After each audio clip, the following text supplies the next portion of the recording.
कालच्या तासिकेत आपण प्रतिमा इंगोले यांच्या गढी या कथेतून कथेचे नायक असलेले बापू गुरुजी यांची काही स्वभाव वैशिष्ट्य पाहिली होती. शेवटचा मुद्दा होता कालचा आपला. गुरुजींनी खूप पायपीट करून गावात पोस्ट ऑफिस आणलं होतं. तपेल फुपाट्यातून तालुक्याच्या गावाला जाणं येणं करत चक्रा मारत मारत खूप कोशिश करून हे पोस्ट ऑफिस गुरुजीनं गावात आणलं. गावाच्या विकासाचा त्याईले कडवडा होता म्हणून ते हे सर्व करत होते. पण गावातले उचापती लोक ते बंद कसं पडल यासाठी खुटी उपळ धंदे करत होते. आता त्या पुढचा भाग आपण पाहू. गुरुजीले मात्र या गोष्टीचं दुःख होत होतं. त्याच्या भल्या मोठ्या कपायावर दुःखाच्या रेषा उमटत होत्या. मायच्यावानी त्याचा जीव अंदरल्या अंदर लोहे तोडत होता. त्याईले वाटे चाल वय रे पोरा आणि वय रे ढोरा अशीच या लोकांची गत आहे. आपलं भलं कायच्यात आहे हे या लोकांना काहून कळत नसेल. आता मात्र कधी कधी त्याईले इरल्यावानीच वाटत राहे. अंगणात उभं राहून ते गडीच्या इकडे पायात एवढी भक्कम गडी, पण उन्हाळ्या पावसाळ्यामुळे तिनेही आता हात टेकवले होते. नाही म्हणलं तरी आता ती काठाखाटानं खचत चालली होती. आणि गाववाल्याले तर तेच पाहिजे होतं, कारण गडी खचली का त्याईले पांढरी माती भेटत होती. बापू गुरुजीले आजकाल उदास वाटत होतं. त्याचं चित कायच्यात लागत नव्हतं. त्याची पहिलेची उमेद जशी कणाकणानं खचत होती, पण ते तिले सावरत होते. गावाबद्दलची कळकळ त्याईले सतावत होती. वान नदीले आता गावाजवळच डोह पडला होता आणि तिच्या कराळीवरल्या वडाच्या पारंब्या आता भुईत धसत होत्या. मोकाट ढोराईले आता नदी कराळी सावली झाली होती. आणि अधीमधी गावातले रिकामे पोट्टेही खेळायला आले म्हणजे त्या वडाखाली बसत होते. त्याच्या पारंब्याईले लमकत होते. गुरुजीले दुःख वाटत होतं. कायच तर गुरुजीनं एवढ्या मेहनतीनं गावात विकासाचे काम सुरू केले होते. निस्वार्थ भावनेनं गावातले लोक शिकले पाहिजे, शहाणे झाले पाहिजे आणि गावाचा साजरा विकास झाला पाहिजे हा गुरुजीचा ध्यास होता. पण गावातले उचापतीवाले जै कुकडे थे गुरुजीच्या या साजऱ्या सुजऱ्या कामात आडकाठी आणत होते. गुरुजीच्या विरोधात गाववाल्याले भडकवत होते. मग गुरुजीले वाईट नाही वाटन का? दुखू लागे त्याचं मन. आणि चिंता करत राहायचे. त्याच्या भल्या मोठ्या कपायावर दुःखाच्या रेषा उमटत होत्या. चिंता कसं होईन बाया गावाचं, आपण साजरं करतो आणि उचापतीवाले आपल्या विरोधात भडकवून राहिले आणि मूर्खासारखे हे लोकही भडकून राहिले. तर या कारणानं मायेच्या वाणी गुरुजीचा जीव अंदरल्या अंदर लोया तोडत होता, लचके तोडत होता. आतल्या आत गुरुजीचा जीव. खूप वाईट वाटे गुरुजीले. असं व्हावं का साजऱ्या कामात? पण होत होतं ना उचापतीवाल्याच्या दुर्गुणामुळे. आता त्याईले वाटे चल वय रे पोरा आणि वय रे ढोरा, अशीच लोकांची गत आहे. किंमत न देता कोणाकडूनही काम करायचे. चल वय रे पोरा आणि वय रे ढोरा, किंमत नाही द्यायची, काम काढून घ्यायचे ढोरासारखे. ढोरं न पोरं, फरक आहे का नाही? पण एकाच रांगेत बसवायचे. हे उचापतीवाल्याचे धंदे. आता अशी कशी चल वय रे पोरा आणि वय रे ढोरा अशी लोकांची गत आहे.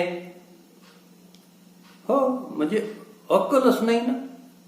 आपलं भलं काहीच आता या काम करतो तर काही भेटलं पाहिजे ना.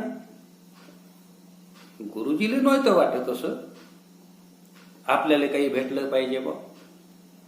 पण लोकाईले समजायला पाहिजे का नाही गावातल्या, का गुरुजी काय करून राहिले,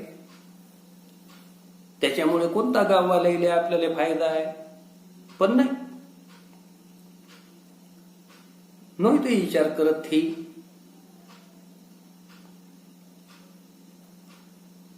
आपलं भलं कायच्यात आहे हेही या लोकाईले काहून कळत नसील बा. गुरुजी सारखे विचार करायचे. अशानं कसं होईल बा या गावाचं. आणि आता मात्र कधी कधी त्याईले इरल्यावानीच वाटत राहे. इरल्यावानी उत्साह गेल्यासारखा. ज्या उत्साहानं उमेदीनं गुरुजी कामं करत होते का नाही, तो उत्साह त्याईले आता इरल्यासारखा, आटल्यासारखा, कमी कमी होत चालल्यासारखा कव कव वाटत राहे. मग अंगणात उभं राहून ते गडीच्या इकडे पायात काय दिसे मग त्याईले. तर एवढी भक्कम गडी, पण उन्हाळ्या पावसाळ्यामुळे तीनही आता हात टेकवले होते. निराश होऊन जायचे मग गुरुजी गडीचं स्वरूप पाहून. उन्हाळ्या पावसाळ्याचा दुष्परिणाम गडीवर झाला आणि तेही आता खचाले लागली. तिच्यावर होता तो वाडा, तो तर कवाच पडला. आता गडीही खचाले लागली. या गडीने या उन्हाळ्या पावसाळ्याच्या पुढं हात टेकवले होते. गडी प्रतीक आहे. गुरुजी खचून राहिले ना आता. मजबूत होते बरं, पक्के. पण विरोध एवढा, आणि त्याचं म्हणणं गाववाले ऐके. मग कसं वाटत असन बापू गुरुजीला. हात टेकवले नाही म्हणलं तरी आता ती काठाकाठानं खचत चालली होती ना गडी. आणि गडी बरोबरच गुरुजी. गडी उन्हाळ्या पावसाळ्यामुळे खचत चालली होती कणाकणानं, आणि गुरुजी तसेच कणाकणानं. हे विरोधक कोणते? ते उचापतीवाले जय कुकडे आणि त्याच्या बरोबरीनं गावातले काही यायच्या उचापती कामाईमुळे. बर, गाववाल्यानं तरी गुरुजीचं समजून घ्यावं काम. पण नाही, गाववाल्याला तर थेट पाहिजे होतं का गुरुजीचं काम कसं इचकन. आणि काऊन पाहिजे होतं त्याला असं? तर मतलब आहे त्याच्यात. कोणता पा? गडी खचली का त्याला पांढरी माती भेटत होती आणि तेवढ्यासाठी हे खचली गडी का आपल्याला ते पांढरी माती भेटल. माती भेटण्यासाठी हे माती खाऊ धंदे उचापतीवालेही सोबत गाववालेही करू लागले. आता मातीपासून कोणता फायदा होणार होता या गाववाले? तर घर सारवासाठी. हेतू पाहायचा किती शुल्लक आहे. गुरुजीचा हेतू कुठं उदात्त. गाव शिकलं पाहिजे, पोरं शिकले पाहिजे, गाव शहाणं सुरत झालं पाहिजे, गावाचा सर्व बाजूने विकास झाला पाहिजे, हे गुरुजीचे हेतू. आणि यायचे ते गडी खचली पाहिजे आणि आम्हाला गडीची पांढरी माती भेटली पाहिजे घर सारवासाठी. घर चमकलं पाहिजे. अबे सारवल्यानं नाही चमकत ना घर. घरातले जीव पाहिजे ना तसे, पण ते घडले पाहिजे याची काळजी गुरुजीला. पण हे समजलं पाहिजे ना, ते समजेच ना. तर मातीसाठी ते गडी खचली पाहिजे याची वाट पाहत होते. गुरुजी खचतील मग आणि हे सारं सोडसाड करतील. आता गुरुजीने हे सोडसाड केले, आपले साजरे काम गावातले जे सुरू होते, तर गावाची माती नाही होणार का? नुकसान नाही होणार का? पण गाववाले तर तेच पाहिजे होतं. बापू गुरुजीलेही आता या सर्व प्रकारामुळं आजकाल उदास वाटत होतं. त्याचं चित कायच्यातच लागत नव्हतं. त्याची पहिलेची उमेदही आता कणाकणानं खचत होती. कशी? कणाकणानं खचणाऱ्या गडीसारखी. पण गुरुजी होय ते तिले सावरत होते. एकदमच खचले नाही, पण परिणाम होतेच ना राजेहो मनावर. असं काही झालं म्हणजे साजरे काम करताना कोणी कुट्या ठोकल्या, इचकपणा केला तर वाटते ना. पण गुरुजीले असं, पण मनच मनाले समजवू लागे. गुरुजी स्वतःच समजूत काढत असे, सावरत होते. गावाबद्दलची कडकड त्याला सतावत होती ना, म्हणून शानी. आता पुढे काय घडलं पा. वान नदीले आता गावाजवळच डोह पडला होता. डोह नदीमध्ये डोह पडलं. खड्डा झाला ना आता. मग खड्ड्यात गेल्यावर अपघात नाही होईल का? नुकसान नाही होईल का? नुकसान तर होण्याच आहे, कारण डोह पडला. गुरुजीच्या कामात असे इग्न हे उचापतीवाले आणत होते. नदीतही डोह पडला. डोह म्हणजे डोह. आणि तिच्या कराडीवरल्या वडाच्या पारंब्या आता भुईत धसत होत्या. इकडे वडाचं झाड होतं, ती प्रतीकच आहे. गावात कसे कसे बदल होऊन राहिलेले आहेत ते स्पष्ट करणारे हे प्रतीक आहे. आणि त्याच्यातून मुख्य म्हणजे गुरुजीचं स्वभाव चित्र स्पष्ट होते आहे. तर कराडीवरल्या वडाच्या पारंब्या आता भुईत धसत होत्या.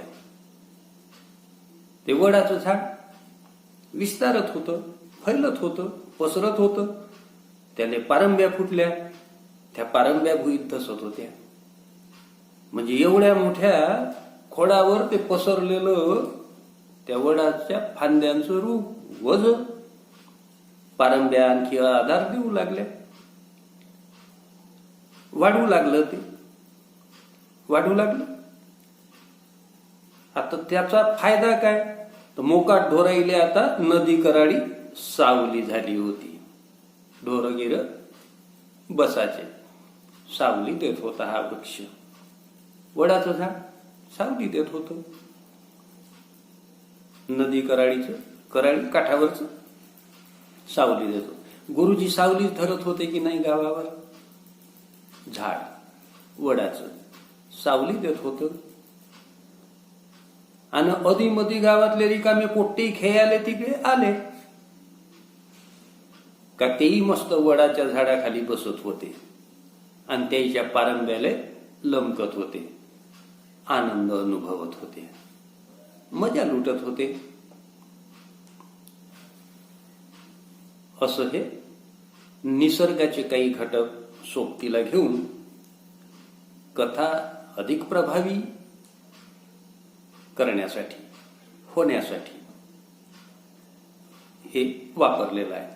पण नुसतं प्रभावी होण्यासाठी कथा वापरलेला आहे का? प्रतीक आहे. वारंवार मी अगदी सुरुवातीला सांगितलेलं आहे.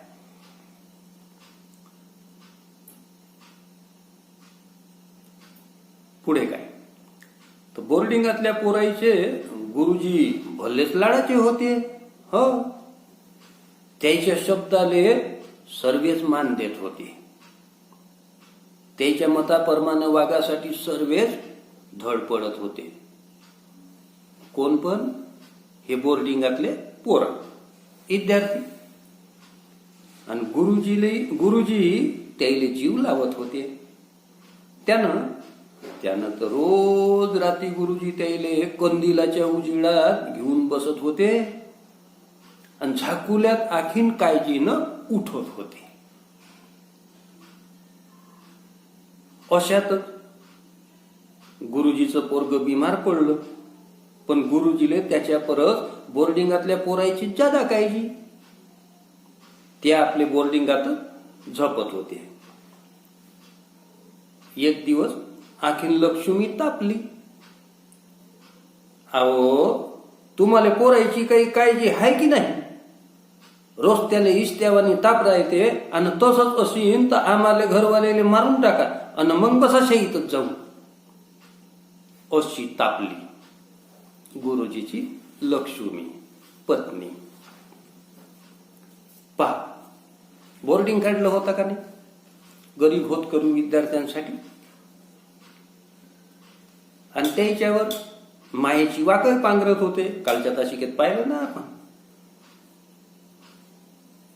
भल्लाच लढा गुरुजीला लागला त्या बोर्डिंगात राहणाऱ्या विद्यार्थ्याचा, पोराईचा. आणि पोरही तसे साजरे. कसे? सर्वच्या सर्वच जण गुरुजीले साजरा मान देत होते आणि त्याच्या मताप्रमाणेच वागासाठी धडपडत होते. चांगली धडपड होती पोराईची. म्हणजे पोराईले समजे त्या बारक्या बुरक्या लायनुल्या का गुरुजी साजरे करून राहिले. बरं, आपण त्याचा मान ठेवला पाहिजे. त्याच्या शब्दाच्या बाहेर नाही जायचं. आणि ते उचापती पहा, मोठे पण वयानं फक्त मोठे वयानं. आता हे सगळं जसं पोरं गुरुजीले जीव लावत होते तेवढाच जीव गुरुजी पोराईली लावत होते ना. कसा? पान कशी काळजी घेत होते गुरुजी, बापू गुरुजी. कंदिलाच्या उजेडात घेऊन बसत पोराई. कंदिलाच्या उजेडात कायच्यासाठी घेऊन बसत? अभ्यासासाठी. गुरुजीची काळजी, गुरुजीचा कडवळा.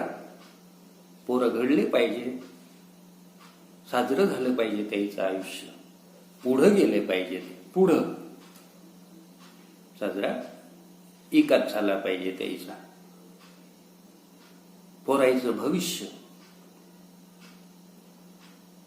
असं घडवण्याचा प्रामाणिक प्रयत्न गुरुजी करत होते. अखेर झाकुल्यातच तेले उठवत होते. पायटत सकाळी झाकुल्या अंधारातच पायट दिवस उजेडायच्या, सूर्य यायच्या आधीच. कशासाठी उठवत होते? तर आपलं व्यायाम करा, अभ्यास करा, ह्या सगळ्या गोष्टीसाठी.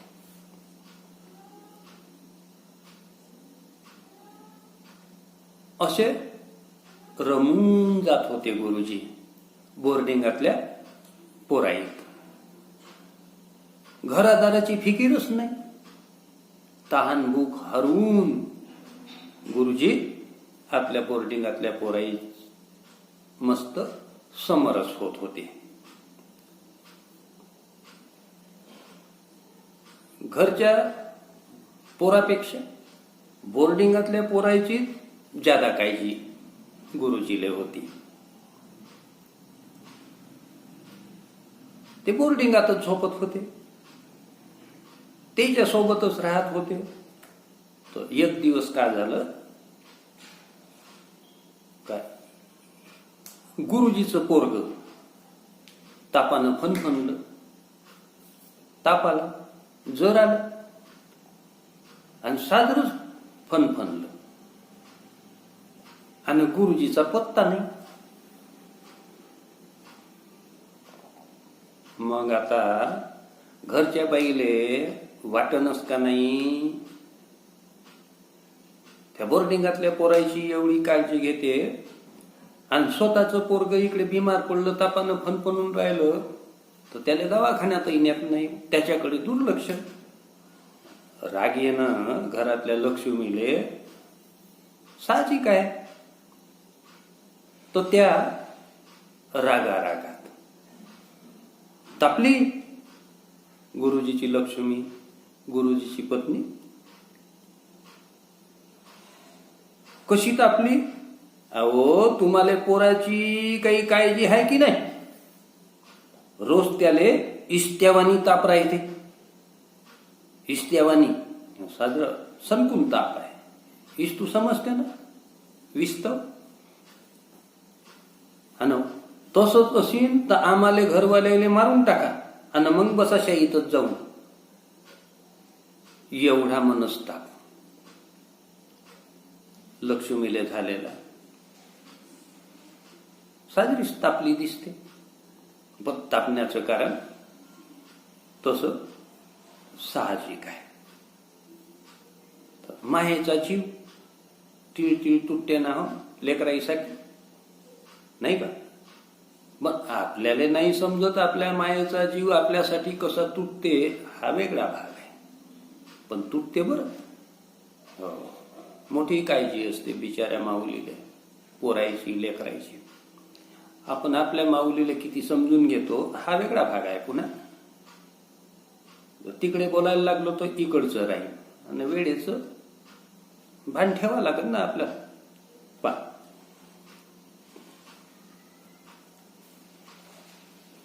आता एवढी पत्नी तापल्यानंतर, रागवल्यानंतर गुरुजीवर परिणाम होणार नाही.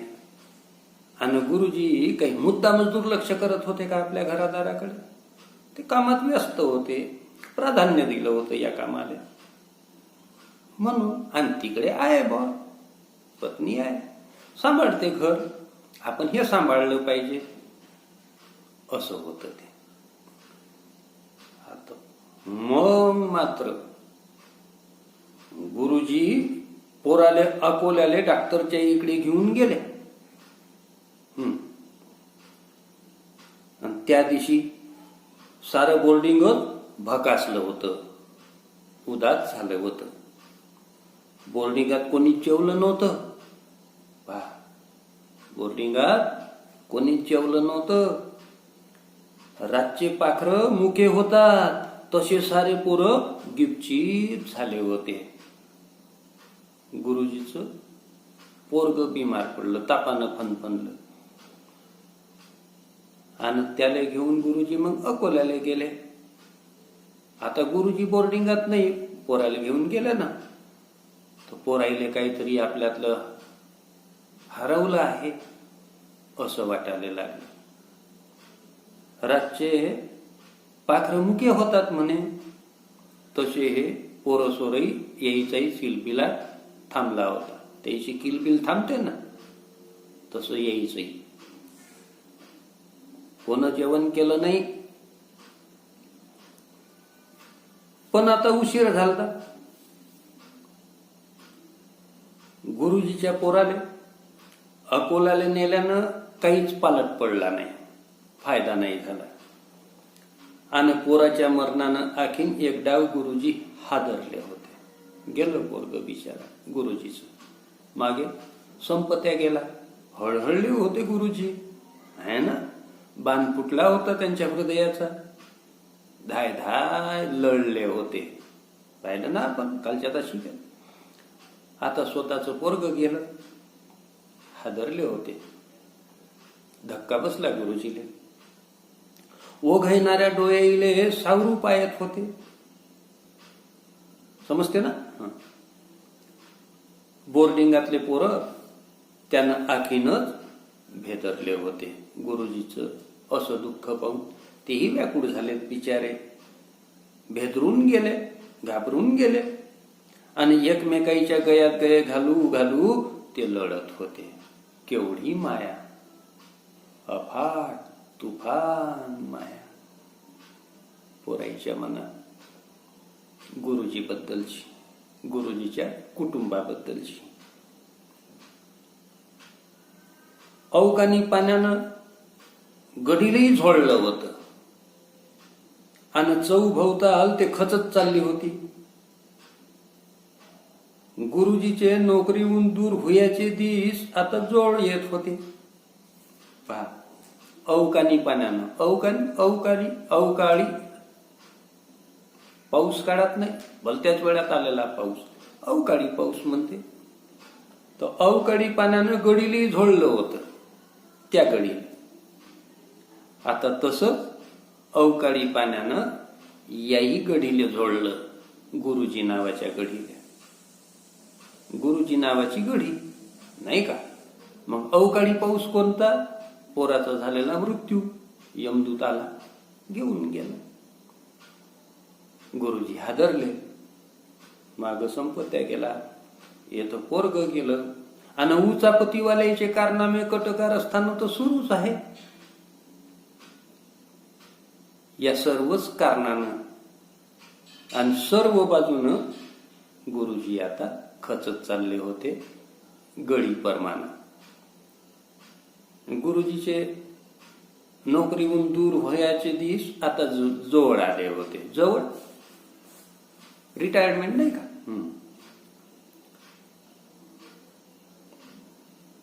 पहा, बोर्डिंगातले पोरं 7वी पास होऊन बोर्डिंग सोडत होते. पहिले 4थी पर्यंत काढली होती बापू गुरुजीनं गावात शाळा. मग 7वी पर्यंत है ना. आता 7वी पर्यंतचं शिक्षण झालं का मग ते पोरं हे गावाची शाळा सोडत आणि पुढच्या शिक्षणासाठी पुढे आपापल्या सोयीनं वेगवेगळ्या गावाला जात असतील. जायचे. आणि काही काहीले तर गुरुजीनंच मास्तर म्हणून दुसऱ्या गावाला लावून दिलं होतं. गुरुजीनं त्या काळात लागत होत्या ना नोकरी. 5वी 7वी झालं भेटत होत. गुरुजीनं स्वतः आपल्या शाळेत शिक्षण घेतलेल्या पोराईले जमेल तशी मदत केली होती. कोणाले मास्तर म्हणून दुसऱ्या गावाले वेगवेगळ्या गावाले लावूनही दिलं होतं. पोरं पोटा पाण्याला लागले तरी गुरुजीले भुलले नव्हते, हे लक्षात ठेवा. कृतज्ञता कृतज्ञता विद्यार्थ्याच्या पोराईच्या ठिकाणी असलेले. शाळा शिकले इथे, पुढे आपापल्या कामानं ठिकठिकाणी गावोगावी गेले, पण गुरुजीले मात्र ते भुलले नव्हते. नाही निदान तर ते आखाडीले आपले नारळ घेऊन पाया लागाले येत होते. आखाड गुरुपौर्णिमा येतात ना कोणी कोण नाही का. ते गुलाबाचे फुलं गेलं द्यायला गुरुवर यांना. तो आणखी वेगळाच भाग आहे. असो, आपण यातलंच पाहू. कोणाकोणाची वर्षभर नाही भेट झाली. गुरुजी व्यस्त, पोरही आपापल्या कामात व्यस्त, मोठे झालेले, नोकऱ्या पाण्यावर लागलेले. तर मग ते पोरं आवर्जून हमखास आखाडीच्या दिवशी मात्र नारळ बियर घेऊन नारळ यायचे. गुरुजीला भेटासाठी, गुरुजीच्या पाया पडण्यासाठी, गुरुजीला नमस्कार करण्यासाठी, गुरुजीचा आशीर्वाद घेण्यासाठी. हो, गुरुजीनं शाळा काढली म्हणून आपल्याला शिकायला भेटलं, ही भावना होती ना. गुरुजीनं शिकवलं, आपली काळजी घेतली, आपल्याला लावू नाही दिलं, त्याच्यामुळे आपलं आयुष्य साजरं सुरू आहे. म्हणून त्या माणसाला कसं विसरून चालत? कृतज्ञ नाही बनावं माणसानं, कृतज्ञ बनावं.